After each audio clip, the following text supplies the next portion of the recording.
Hey, Bruiser Buddies, this is Wrestling Nostalgia with Dave Dynasty. Before we dive into the episode, make sure you hit subscribe on the podcast platform you're listening on. Also, follow me on X at The Dave Dynasty and subscribe on YouTube by looking up Nostalgic Dave Dynasty. You can also buy one of my shirts at ProWrestlingTees.com/The Dave Dynasty. Now, enjoy the show. Welcome to 1 hour of the toughest, roughest wrestling you'll ever see. That's right, Dick the Bruiser said it all. The big question, have you got the endurance? Have you got the brains to get past the excellence of execution?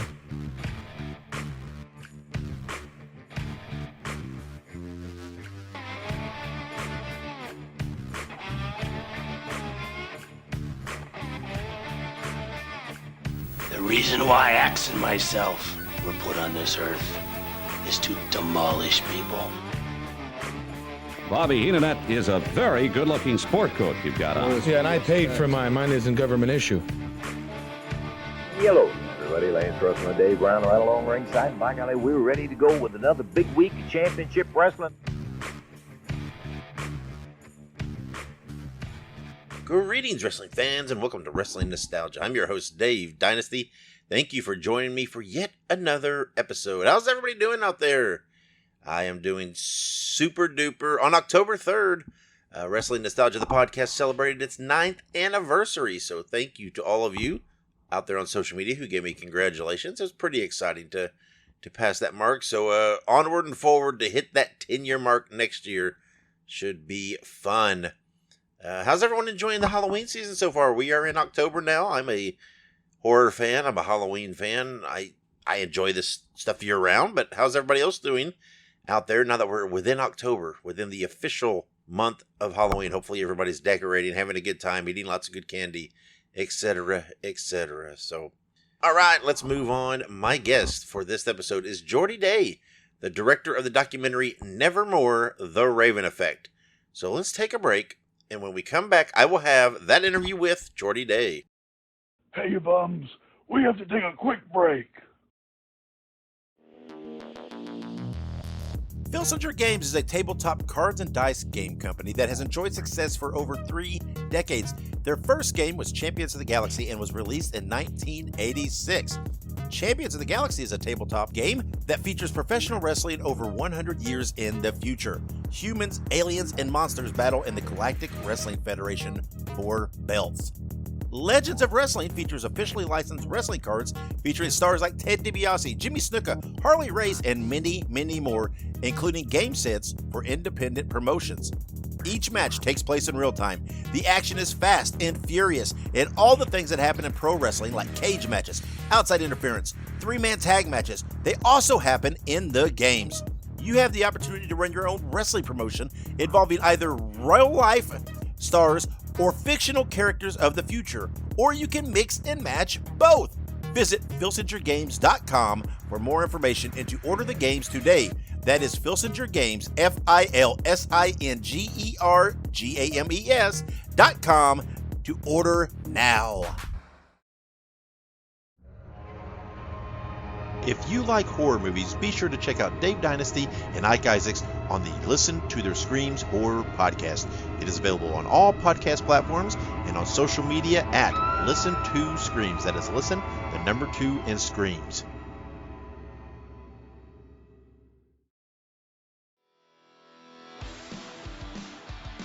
Hey ho, everybody. Subscribe to the Pinhead Pod, the Ramones fan podcast, bringing you interviews, news, deep dives, and much more. Look it up on your favorite podcast platform. That is Pinhead Pod. We're back on Wrestling Nostalgia. And welcome back to Wrestling Nostalgia. This time I'm being joined by Geordie Day, the writer and director of Nevermore, The Raven Effect, the new documentary about Raven. Geordie, how are you? I'm good, man. How are you? I'm very good, and I appreciate you sent me a screener link to watch this documentary, and it was fascinating. I love Raven. Always loved Raven. Such a great wrestling personality, character, and everything else. But let's start with the obvious. How did the idea for this project develop? You know, I'd heard him, Raven talk on the Stone Cold Steve Austin podcast. I've said this a few times, and I was kind of looking for a documentary to do. And it kind of, when you're looking for a subject for a documentary, you're looking for a few aspects, especially like if it's going to be kind of a biopic. Yeah. Obviously, a really compelling, interesting story works really well. And then a really interesting POV that's sort of unique to the world that you're tackling, which I think Raven has in spades. Sure. He doesn't view wrestling as, I mean, I should phrase it this way. He views wrestling as high art. You know, he treats wrestling with the same seriousness as Shakespeare. He's a method actor. It's like he's like Daniel Day-Lewis. Like he to the point where he actually let the character kind of take over his life in a way, which was very detrimental to his life, which we get into the documentary. And so that I found very compelling. Just that he had that kind of high regard for wrestling. I have a lot of respect for wrestling, but I think he has a unique perspective in that what wrestling can be. And he understands that fundamentally wrestling is about storytelling, which maybe can seem kind of obvious from the outside, but I think some people view that differently. Actually, I'd say a lot of people view that differently because a lot of wrestlers are just phenomenal athletes, but they don't necessarily appreciate and understand storytelling on the same level that he does. So I was like, okay, this would be a great, like one, like his story's phenomenal, and he just wrestled in every major organization of that era. Two, he has a great perspective and he'll be someone interesting to spend 2 hours with. And the other thing that I thought was kind of fascinating is that his story, his you know, tells it tells more than just his story. It tells the story of a pivotal shift in the industry when the Attitude Era got started. And that's really because he was one of the people to generate that shift through his perspective in terms of what wrestling could be. But you could show his career, you know, from Scotty the Body to Raven, and kind of show how wrestling went from kind of being this very family friendly product to it becoming something just kind of insane in hindsight. I mean, I don't even know how else to describe it. Just an insane product. Yeah, and that's something that I want to touch on is Raven it's very unique because he is the epitome of that bridge from the territory days to a modern style of wrestling. But he had this very old school mentality about things, right? Where he was respectful. He kept up a lot of things. But in your documentary, he really opened up more than I've ever seen him open up as a person in an interview. Did you have to convince him to open up like that? Was he open to that suggestion? Tell me about that process on getting, because he really opened up to his personal life a lot in your documentary. Yeah, I think I think he made the conscious decision once he dove in. You know, one thing that's great about Raven is once he's committed to a concept, he's fully committed. So once he had agreed to do the documentary, and we had a bunch of meetings, kind of talked about what the film would be, why I thought his story was worth a feature-length documentary, and what he thought would be worth including. At that point, he was fully willing to be emotionally honest and tell a warts and all kind of story.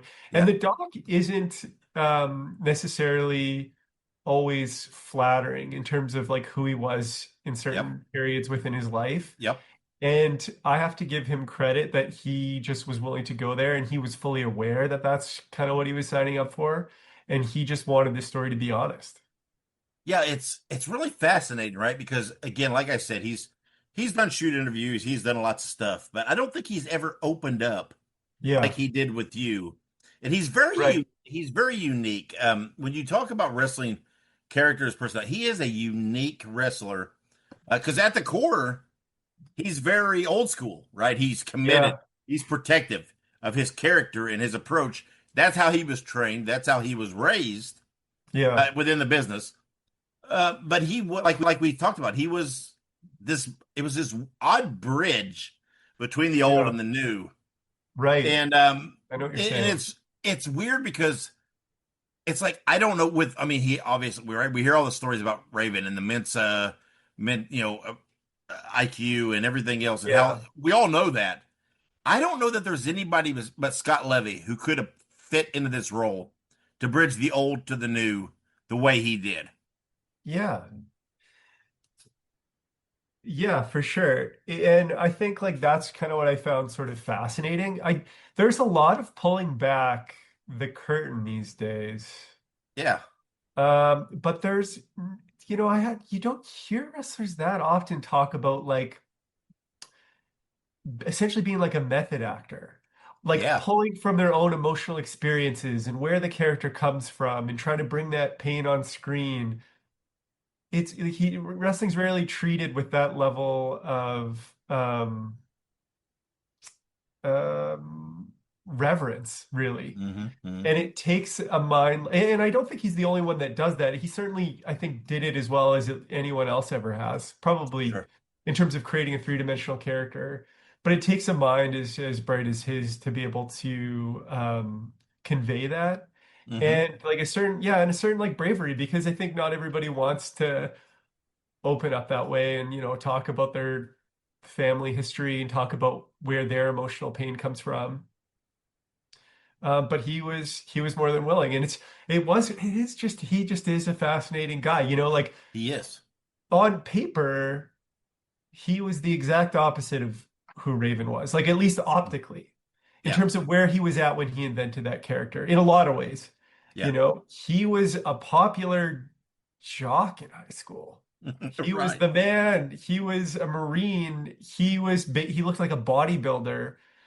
And yeah, like he says in the documentary, he's getting all the girls, he's good at sports. That's not like you don't think of like a character like Raven based out of that, but he had that inside him. He had that pain inside him, and he had yeah, the intelligence to really understand what was going on within the culture at the time.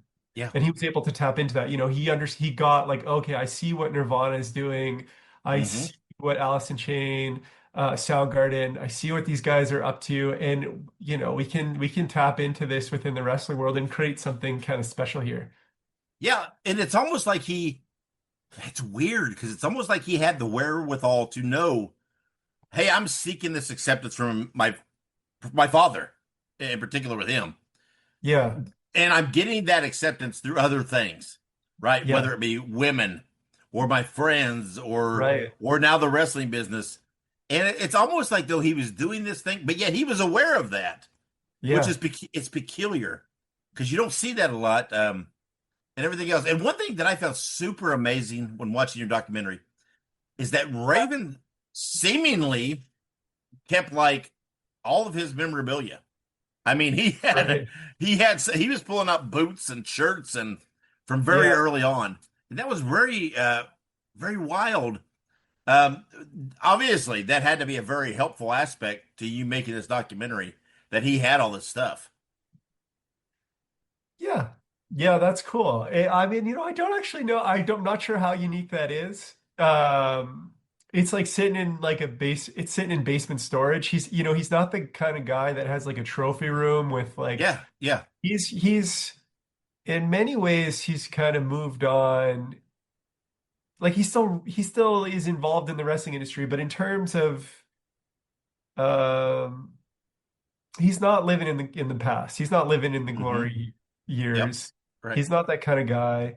But he kind of knew he had to go back with us to revisit those things. And now that, he's older and wiser and he's gone through therapy and he's kind of learned a lot about himself, he's going back with a certain level of clarity that he wouldn't be able to at the time. And that's, like I've done a couple sports documentaries, and it's always more interesting to talk to someone after the fact, to talk to older athletes. Like when athletes are in it,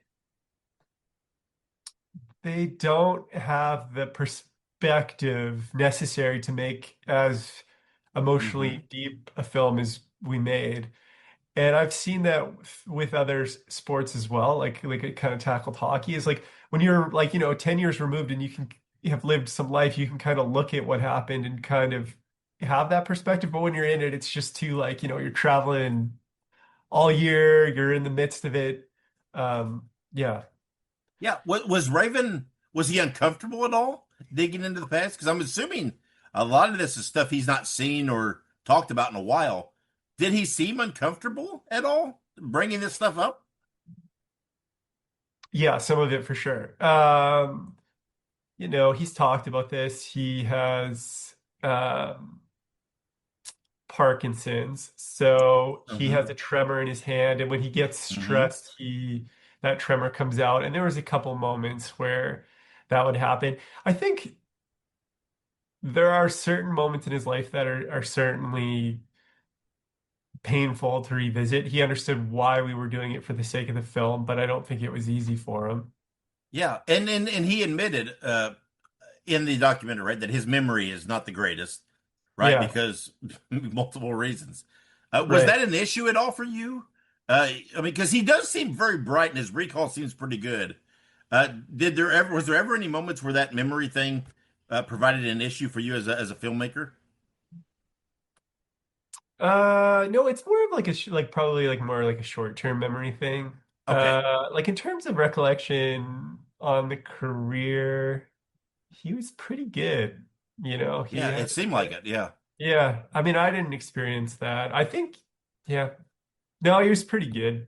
It more almost seemed that that self-deprecating part of himself, where he's like, he's always had that aspect, right? Where it's almost like he puts himself down a little bit. I don't know where that comes from, and but you touch on, but in the film, right? There's so many aspects that you show, right?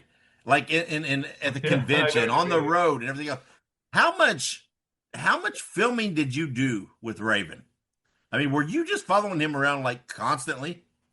Yeah. Yeah, so like kind of two things there. I thought that's very astute of you to kind of notice the self-deprecation thing.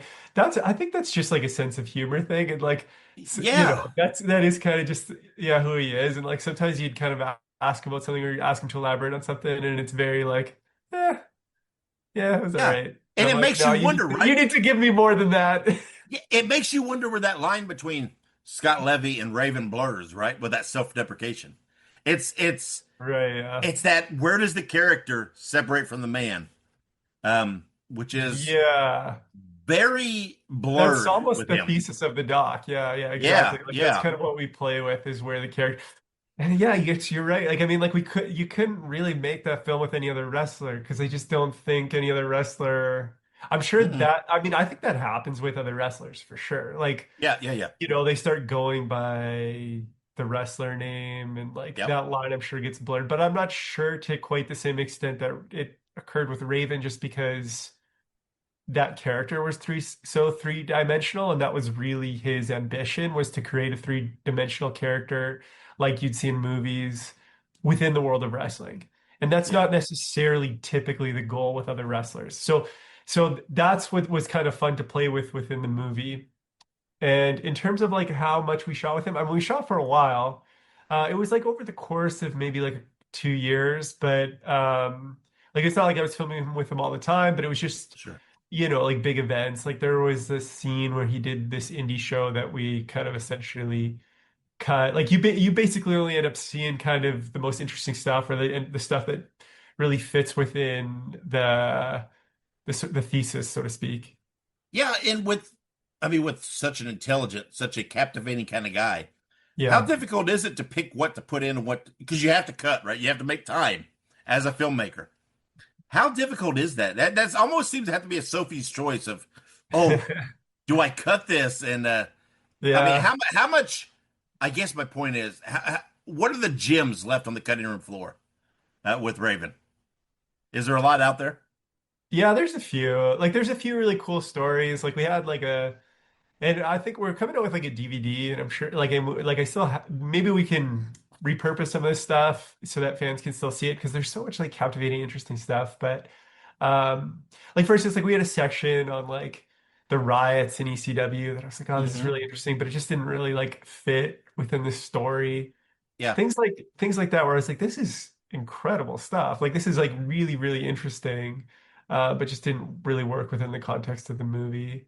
I'd say like I've been at it a long time, so like I'm pretty good at the whole kill your darlings thing. And I know like once I kind of like have it sort of sorted out like what the movie is and what the narrative is, I can cut stuff. I can deal with that.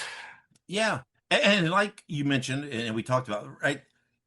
I don't know if there's ever been, maybe there's a couple examples, but Raven is definitely one of the examples of a performer who has blurred that line between man and character. Yeah. And, exactly. yeah. And he's now at this point where it's almost like there is no Scott Levy anymore. It's all Raven. Yeah. And you saw that in documentary when you talk about his significant other, talked about it a little bit. It's all Raven now. Even though Scott Levy was this other guy, right? This jock guy, like you said. Yeah, yeah. It's almost like he's killed that off. And now he's Scott Levy. Well, it was like that. I think he's kind of come out the other side of that. Yeah. Okay. Well, tell me about that. So, yeah, because for a long time, right, he was, again, very protective of Raven. He was fully invested. So tell me about that he's come out the other side. What sparks that mindset from you? Yeah, for sure. I mean, he's probably better able to answer this kind of question, but from my understanding, it's kind of like, yeah, he's Scott Levy, frat guy jock that basically, but brilliant guy, and then creates this character of Raven, lets Raven kind of take over his own life in a way, where they're both sort of feeding into each other. But I think through the character of Raven, he may be connected with a lot of emotional pain from childhood. Mm-hmm. And so he was allowing a character to take over, but I think he was also really exploring himself and who he truly was. So right. I think that probably took some therapy for him to sort out, like in terms of who the character was and who he really is as a person. But I think he's Scott Levy. At the end of the day, I think he has sorted that out, like which is the character, which is him, because like working with him, he's actually quite a humble, like normal guy. Yeah. And that was sort of my experience with wrestlers across the board. And I don't really know, it's always tricky to, I mean, I'm all I know how to do is really be honest with the film and in interviews. And so I fell in love with ECW, and I said this in a couple other interviews, but it's true. I fell in love with ECW when I was a kid because I was scared of ECW.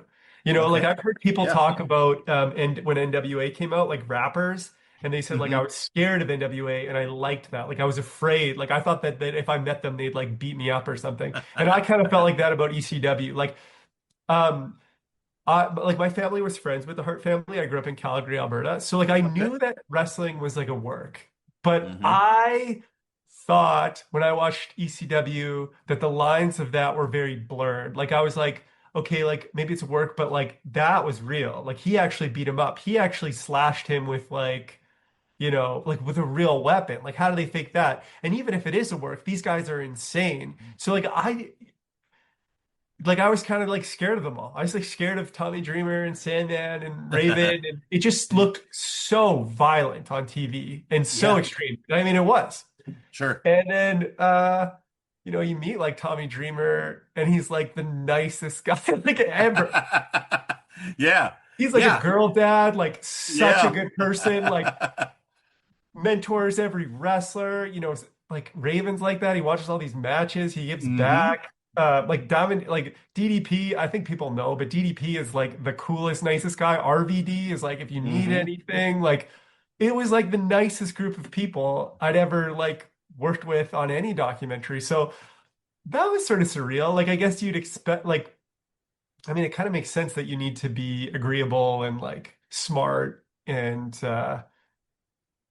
you need to be easier to work with as a wrestler because they're all like kind of contractors and it's a tough business. But I was pretty blown away by like how like what great guys a lot of these wrestlers were. Yeah, and ECW very much had their finger on the pulse of pop culture. Yes. At any point during this, did Scott Raven say, "Yeah, I sensed where this grunge thing was going. I sensed that this was the thing that was getting ready to boom. So I developed a character for that." Did he ever just forthright admit, "I developed Raven because of this, where pop culture was going"? Well, yeah, and like we tackled the origin story of Raven in the documentary, and funny enough, it was actually DDP that so I think Raven was into grunge. I don't think it was taking over his identity so much, but DDP was watching the MTV Music Awards and kind of had that eureka moment that like, we have like rock and roll wrestlers and like the Freebirds, but there's nobody that's really encapsulating this grunge movement or this punk rock thing that's completely taking over the culture. Raven would be good at that. And to Raven's credit, he completely understood that, created this character and turned it into something very, like much more three-dimensional and intelligent than I think anybody could have imagined. He took it to a whole other level. Yeah, I agree. Yeah, and he's always said, maybe it's part of the character, right? That he's not concerned about his place within wrestling history and everything else. But within your documentary, you could feel that he's a bit hurt sometimes that he doesn't get the acknowledgement that maybe he feels maybe he should have. Yeah. And was it different? Because again, he's not been very open about this side of himself in the past. Yeah. Did you find it difficult? How much did you have to poke and probe to get him to admit, hey, are you happy with your place in wrestling history? Yeah, you're right. Yeah. And he doesn't like to say that because nobody wants to come across like because he's not like an old bitter guy about it. And he doesn't want to appear that way. But it does hurt. And this is, like I think like Billy Corgan put it really well. He's like, like this happens in music all the time. Yeah. There are these bands, like the music industry is like, and art in general is littered with people that came up with like incredibly revolutionary ideas and changed the music industry. But it was really the person that was influenced by them that gets the credit. Sure. Right? Or blows up to like the next level and gets the credit. Definitely. And it's hurtful for the artists that initially came up with it and kind of can see how they did it, but don't want to come across bitter. And like, so like, like if you watch the doc, he never really says that outright, but you get the sense that is kind of a hurtful thing that, he completely changed the business. He did some of the most interesting, groundbreaking work in wrestling. It essentially led to the birth of the Attitude Era, characters like him in minds like him, and people don't trace it back to him all that often. Yeah, definitely. Because like I said, he's very much a bridge from the old to the new. Yeah, because he started in the old with the Scotty the Body and the Pacific Northwest and some in Memphis and doing those things. Yeah, but then when things were changing, he sensed that, developed this new character, went with it, right? And perfected it, right? It was this bridge, and it's right because everybody talks, ECW and Paul Heyman, and I'm not knocking Paul Heyman, but there's a lot to be said for Scott Levy's part in that. Oh, and 1,000%. Yeah, and while he can say publicly, right, it doesn't bother me, right, or whatever, and I know a lot of guys say that they don't care, but it's it has to, knowing how what he went through, the physical elements that he feels now, it's gotta hurt. And for whatever reason, though, Raven has always been very hesitant to show that side of him, that weakness or that personal pain. He's just always been very protective. And I don't know if that stems back, right? He talks a lot about his father. And I don't know if it stems back all that way, right? Where he's always had this wall up. Did you get that? I don't know, that this denial, this, oh, whatever, is kind of a coping mechanism for him? Yeah.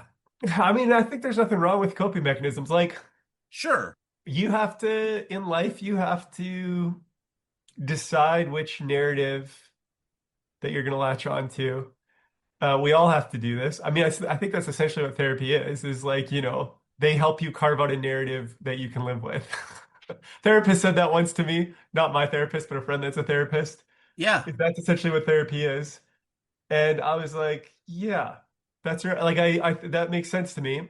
And so, I mean, what good is it to carve out the narrative that you got screwed over and, you know, nobody's giving you the credit you deserve, when it's like, you know, there's another way to look at it. You know, you changed the business, you had a phenomenal career, you're respected in the industry, you made a pretty good living. People have done worse. And so I think he's come to a place where he really appreciates the career he did have and what he was able to do for the industry. Yeah, but yeah. let's take it. Hold on, let me take this one step further. Yeah, no worries. Do you feel that part of him developing this Raven character, was a coping mechanism for him? Yes. Yeah, was a way to deal with his past. Yes, wanting this acceptance from his father. I mean, okay, so expand upon that. Tell me more. Well, I think that's often, you know, like, I think when you're in the arts, you're often drawing from your own emotional experiences and your own pain. And that's often where, like, very, like, honest, interesting art comes from. And so he was doing that with the character, I think, not necessarily within his mind to cope or to get in touch with his feelings. I think he was just doing it to create the best character that he could. But I do think it's the result of that. I think, like, you know, creating a character that that draws from those emotional experiences helped him work out what those emotional experiences actually meant to him. Yeah. Yeah, I agree. And I think that's one reason maybe that Raven worked, right? Because he was able to tap into that personal side of himself, which is part of what good art does, right? You have to tap into your own personal.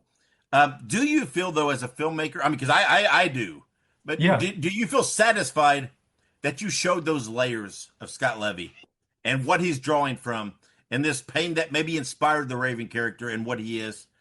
When you look back at what you did, do you feel like, okay, yeah, I'm satisfied that I showed that? Yeah, I hope so. I mean, that's definitely the goal, I think. And I think so. I think he's at a place now where, you know, like, I mean, everybody's going to have stuff that they're touchy, chatting about, as you mentioned. But I think I was just really fortunate that Raven was willing to come on board and be fundamentally as emotionally honest as he was. And you're right, like, not all of it was, it's not always easy to go there, but he went there, and I think it was I think we succeeded. And I think we, like, succeeded as a team, like me and Raven, in terms of showing where a three-dimensional character like that comes from and the complexities in terms of developing one. Yeah, I agree, because that's where these questions are coming from, right? From the right. I'm aware of Raven. I know a lot about Raven, but this is some of my questions are formulated from the documentary that spurns that. And with the one glaring exception, right, being Stevie Richards, you got pretty much everybody that's notable within the development, or at least the prime of Raven's career, to participate. When you approached most of them, were they super willing to participate in this? Did you have to kind of push it anybody, or was it was it pretty easy to get some of these guys on board? Yeah. Yeah, I think I mean I can't take credit for that. Like I mean they're willing to take part in the documentary out of respect for Raven and what he's done for the business. Like I think that's the reality. It's like they did it for him and like most of them are friends with him. It is a shame we weren't able to get Stevie Richards. I understand it. I still think that section of the documentary where we sort of tackle the way he treated Stevie, and I think Raven kind of takes accountability that he was probably not the kindest and kind of he could have handled that differently. And he's the first person to sing Stevie Richards' praises and to acknowledge to sympathize with what he was going through, because he's like he's basically playing this lackey joke of a character. Yeah, that's not who he is. He's a smart guy and he's a phenomenal wrestler, and when you're treated that way day in and day out, that would mess with anybody, and Raven certainly recognizes that. Yeah, is that why you think Stevie didn't respond? Is just I've closed the door on that, I moved on, I'm in this place, I don't want to revisit. Could be a tough period. I mean, because he didn't respond to you at all, right? Am I correct in hearing that? I think he texted me and said, wrong number. Pretty sure it was his number based on where I got it from. But yeah, clearly there's no way he didn't get my messages. I'll say that. Like, okay, I made every effort to interview him, and I think I respect the fact that he didn't want to take part. It would have been great to have him be a part of the documentary, but he's got a very successful YouTube show now. He's doing a great podcast. I've always been a big fan, so I'm just glad to see that like someone like him that's like is really smart about the business and was a great wrestler is finding that success after his career. Yeah, I mean, obviously, right? It's his prerogative to participate or not. And so be it. It's okay. It would have been great, right? Because like I said, you had everybody virtually that was instrumental in of it, except for him. But so tell us a little bit about the release of the documentary. You've done some showings here and there. Tell us, is there what's in the pipes? What's in the works? Tell us a little more. Is there more showings out there, or what can we expect? Yes, there's more showings coming up. Okay. So stay tuned. Obviously, like we have a big Philadelphia showing coming up, which will be really exciting. Obviously, that was like the home of ECW. You're right. We're actually working on an LA screening. We're screening in Baltimore, New Jersey again. All around the US, and looking at a digital release mid-November, where it'll be available on Amazon Prime, Google Play, Vudu. So you'll be able to watch it there. Yeah, that was my next question, right? Where that kind of that wider release, that streaming stuff. So yeah, there you go. It sounds like it's already kind of sealed, and I cannot recommend people. I mean, again, Raven's such a I hope that people won't, even people that are maybe anti-ECW, right? That just think ECW's hardcore, whatever. That's not what this is, right? This is a very much a portrait of a person and a personality, and it's not about the hardcore. It's about it's fascinating, right? Because this, again, like I said earlier, Scott Levy's not a guy who's opened up a lot. He's been very protective of the Raven character, but he did very much open up with you. And there's documentary of him opening wounds, right? Opening stuff that you could tell were painful things to talk about. So it's fascinating. You can really see where that Raven character developed. And I mean, what a great compliment. Totally can tell that you're very knowledgeable about the business and you really got the documentary. So that's great. I really appreciate yeah. that. Well, I mean, I was a huge ECW fan, still am. Right, I love ECW. Obviously, me too. Raven's a huge proponent of that. But I do think your documentary does give a lot of weight to why Raven worked, why that commitment worked. He was channeling some stuff, and again, I've watched a lot of interviews with him, and he's not discussed a lot of the things that he discussed with you for the documentary. So, that's something. So tell me, what's next for you? What's next for Geordie Day? Do you have another project in the works? Anything you can talk about? Is there a chance for any future wrestling projects in your future? Yeah, I'd love to answer that. Do you mind? Because you asked me like, "Hey, where can we see the doc next?" And I was a little unprepared. Do you mind if I read out the dates? Because I was like, this was a great opportunity to plug. Yeah, go right ahead. Yeah, Okay, tell us some of those the documentary will be playing at the Philomoka in Philadelphia, October 11th and 12th. It'll be at the EMOS Theater in Pennsylvania on October 21st. It'll be at the Charles Theater in Baltimore, October 22nd. It'll be at Theater N in Wilmington, Delaware, October 23rd. It'll be at Sunray Cinema in Tampa, Florida, October 23rd. Plaza Theater, Atlanta, Georgia, October 28th, and the Pops Art Theater in Rochester, Minnesota, November 2nd. And I think there will be an LA screening as well sometime in November. That'd be wild. That Minnesota screening seems kind of peculiar and all that. That pops in there as kind of stands out. I mean, a lot of Northeast stuff, Florida there, but then we get a Minnesota. That's great though. I would venture to guess Minnesota are big wrestling fans because I'm from Canada. Yeah. Canadians are huge wrestling fans. Like anytime there's anything wrestling, Calgary, Alberta, big wrestling town, kind of famous for it, and you wouldn't necessarily expect it. So yeah. Well, I'm in Pensacola, Florida. I'd love a screening. Tampa's a little far for me, but man, I'd love a screening in this area. Even though I've seen it already, I'd love to see it on the screen. Yeah, it is better on the big screen. Won't lie. Yeah. Everything's better on the screen in the theater. I'm a big proponent of going to the theater and watching stuff. So, all right. Well, there you have it. There's the dates. So tell me again. Circle back. Do you have a next project you're working on? Is there anything you can divulge? Yeah, what can I divulge? I just don't have anything like that. I'm like can announce is happening. I do like a lot of like commercials and corporate documentaries. Okay. Branded kind of documentaries. Sure.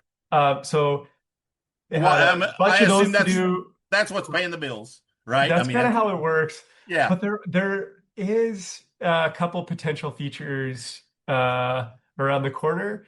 And I'm hoping one of them we get off the ground. I'm feeling pretty hopeful about one of them. So excited to announce soon. But yeah, there's just always tons on the go, and I'll be able to announce something pretty quick here, hopefully. Right. And in terms of another wrestling documentary, I would love to do another wrestling documentary. I love the world of wrestling. If the right kind of subject came along, like. For me, it's just like it all kind of has to make sense in my head because it has to be a great story, but I kind of almost feel like I have to be the right person to do it. You know what I mean? Like with the Raven doc, I feel like I'm good at telling these kind of stories. So yes, I would love to do another doc in the wrestling world. It was so much fun, and all the wrestlers were phenomenal to work with. Truly. Yeah, and I know maybe this is circling back to me. What sparked the Raven document? Did you say, "Hey, I want to do this," and you approached Raven? Yeah. Okay. So, how did that happen? I mean, was it just a cold approaching to him? Of, hey, hi, I do this. I'd love to do that. And how does that? Yeah, pretty much. I'm always like, so I've done a lot of documentaries that are for broadcasters or streamers or whatnot. And like that works really well in terms of building financing, especially like as a Canadian production company. Yeah. Because there's incentives to do that. There's like tax credits and absolutely grants and whatnot. And especially like once you have a streamer on board. And but those are like those streamers or broadcasters within Canada don't necessarily usually tackle projects like this. Like I did do a biopic on Bob Probert a couple years prior, and we did actually get like a Canadian broadcaster on board, but typically they're dealing with more like social issue kind of documentaries. But I had so much fun doing the Bob Probert documentary and interviewing all these hockey fighters and getting kind of into that world, that I was like, man, I would love to do another documentary like that. And I'd kind of always felt like, so like it did really well. Like it far surpassed how people expected it to do. Largely, I think because, you know, there's like the hockey fans and then there's like the hockey fight fans, which are like more niche, but more intense and like better fans, you know, cult following. And I was like, what is the answer to that? Like within like sports and other worlds. And I was like, well, in the wrestling world, it's like ECW. Like ECW always just had the most diehard kind of fans. Sure. And like that was just kind of a thought I had. And then I had heard Raven on this podcast. I was like, man, he's a really brilliant guy. And so it just made sense to me that I was like, you know, this is like a diehard wrestling fan base within the wrestling fan base.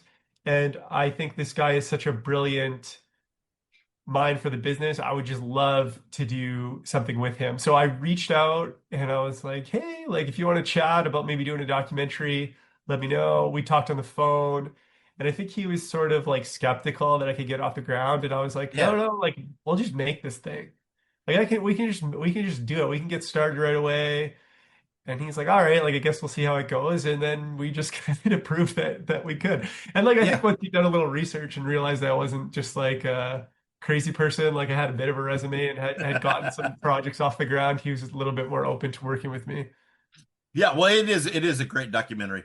And it's good. Raven is such a great subject because again, there's some, if you're an old school fan, right, he has some of that because he was in the territory. He started in the territories. He was in WWF. He was in WCW. He had this whole thing before Raven. Yeah. And he still, though, had that mindset, even with Raven a little bit, right? Yeah. That protect the gimmick, protect the business, be 100% invested to the point where the lines blurred, like we talked about. But if you're a modern fan, you have that as well, right? Because ECW kind of kicked off that modern style.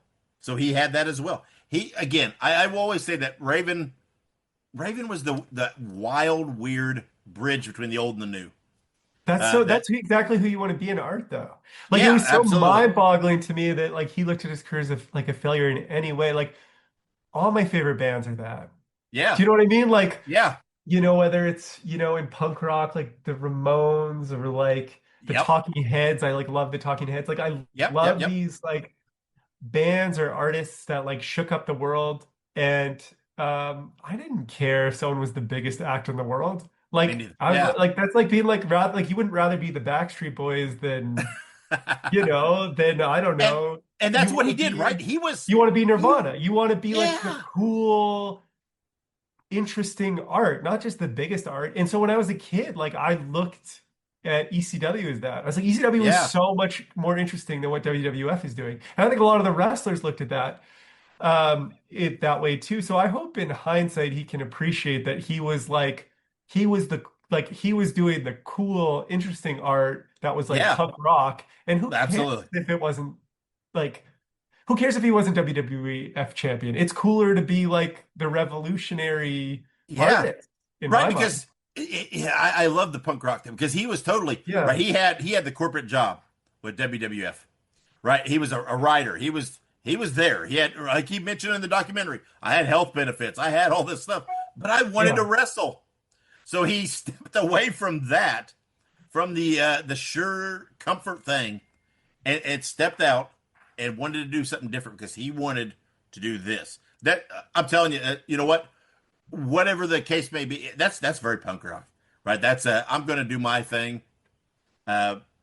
Whatever, hell be to it all. Yes. I mean, he gave up a very secure position because he wanted to wrestle. How cool is that? It is. It's and not only that, but he made it work, right? He made it work. He was willing to risk it all.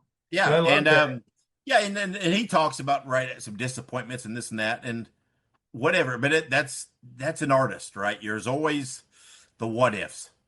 And I know, I get it. yeah, whether you're a filmmaker, whether you're a musician, whether you're a wrestler, this is a very a people story that really crosses over a lot of genres. And, it's applicable. I can relate, like I'm not like a Hollywood film director. Sometimes I have friends that like kind of blow up and like are doing big things, and you can't help but compare sometimes. But like all you can do is do like the coolest, most interesting work that you can. And Sure. like from an objective point of view, I think what he did for the business and what he did as an artist was just so interesting. And that just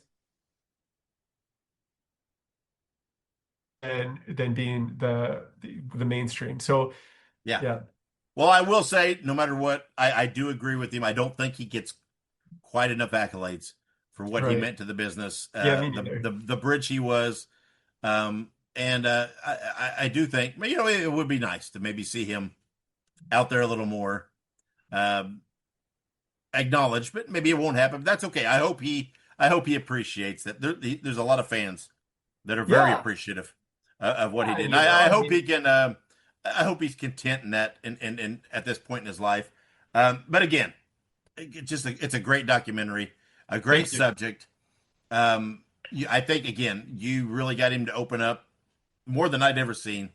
There were some wounds, there were some sore spots that he's talked about that I've not seen him dive as deep, and I think he did a great job. I hope people will check it out if they're close to one of those screenings you mentioned earlier.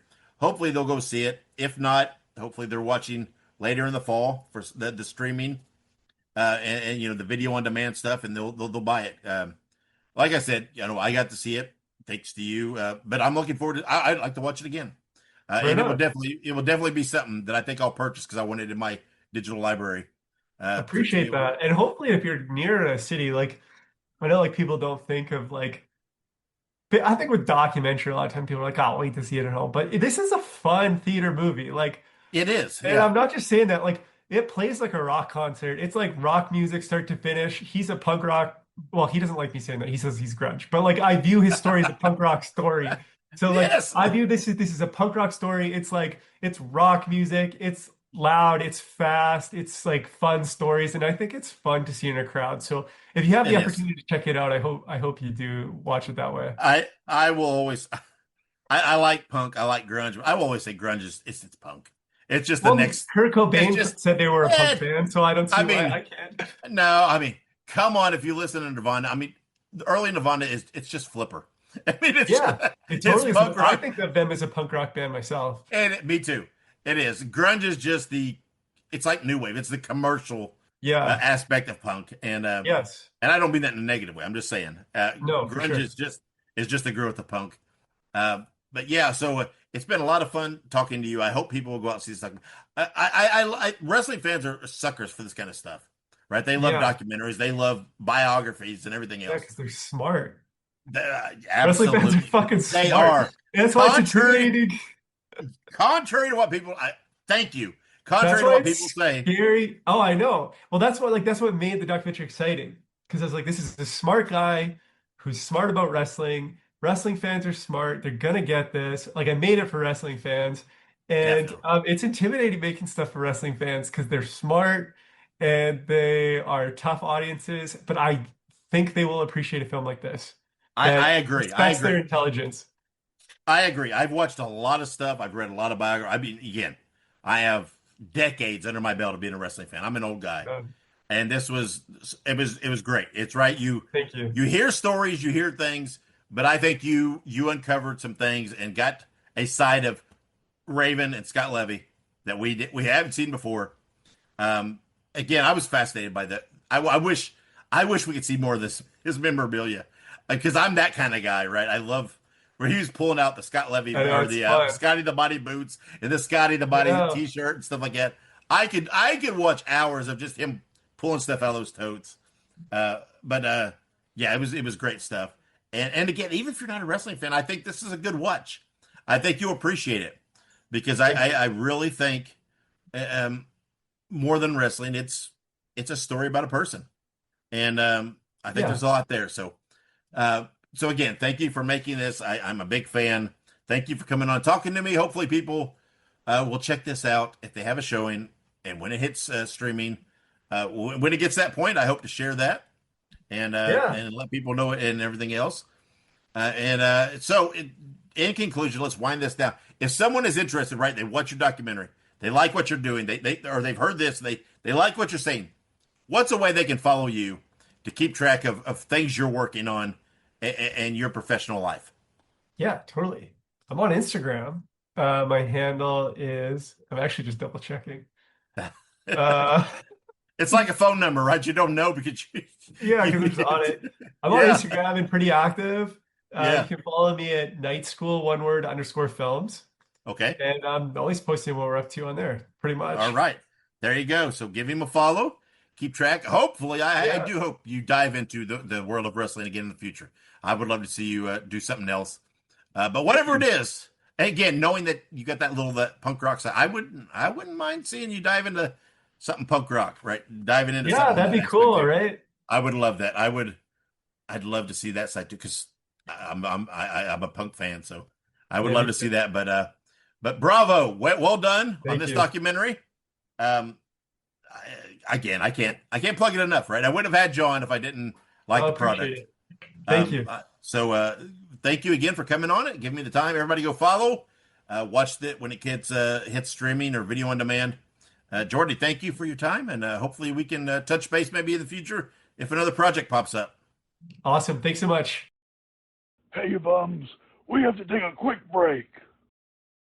Available on all streaming platforms. It's professional wrestling's greatest, largest, privately owned wrestling library. All the classic hits, flips, slams, and pins of yesteryear are on one place. It's Ultimate Classic Wrestling. Check out the Nature Boy Ric Flair, Hulk Hogan, Mr. USA Tony Atlas, Tito Santana, Rick Martel, a who's who of professional wrestling's greatest spotlight stars ever to grace the squared circle, all in one place. Grab the best seat in the house for memories and mayhem on Ultimate Classic Wrestling.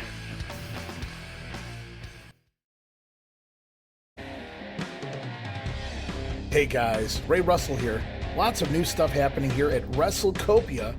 If you haven't checked out our website at WrestleCopia.com, it's a great way to keep up with the latest episodes of all of your favorite Copia programming, from the Wrestling Memory Grenade to Regional Wrestling with the Territory Talk, the Wrestling Stoop with the legendary Bob Roop, and of course all of those programs also available at your favorite podcast streaming platforms. And if you want to stay up to date with everything going on in the Copia world, all the latest news, random thoughts, fun videos, pictures, and more, make sure to join the more than 33,000 followers over at Facebook.com/Wrestling Grenade. Don't be left out. And last but definitely not least, it's what keeps the entire machine going. I'm talking about Patreon.com/WrestleCopia. We appreciate your support in helping us pay the bills, keep the WrestleCopia podcast network running, and enabling us to continue to bring you all of the quality programming that we offer. We're back on Wrestling Nostalgia. All right, and thank you to Geordie for coming on and talking all about the making of that documentary and everything that went into it. Guys, if you get a chance, it's going to be hitting video on demand very, very soon. It's going to be on Amazon Prime very soon. Watch it. It's great. If you're a wrestling fan, a historical wrestling fan, which I assume you are since you're listening to this podcast, give it a watch. You don't have to be an ECW fan. You don't have to like that style of wrestling to enjoy this documentary and this human interest story. So give it a watch. Also, be sure you follow me on social media. I'm on pretty much all the platforms. Just look up Nostalgic Dave Dynasty or at The Dave Dynasty, and you can find me on them. Also, be sure to subscribe to me on YouTube. I have lots of classic wrestling content out there, plus all my various podcasts. Also, go check out all of the WrestleCopia Network podcasts. You can find all the individual podcasts on your favorite platform, or you can visit WrestleCopia.com. And also, while you're out there, be sure to check out my friends at the Ultimate Classic Wrestling Library. Visit ClassicWrestling.net to sign up for your account and then download the Ultimate Classic Wrestling app on all of your devices. Alright guys, super important that you do follow me on social media so that you can hear when I announce next episode's guest. It's still in flux, and it will be announced on social media, so make sure you follow me there. So until next episode, guys, wherever you go and whatever you do, be good, be safe, and always keep on growing. Fans, we brought you All-Star Championship Wrestling. This is Sam Manager thanking you for being with us and saying until next time, so long everyone. Wrestling Nostalgia is copyright Dave Dynasty, Bruiser voice done by John Lawson.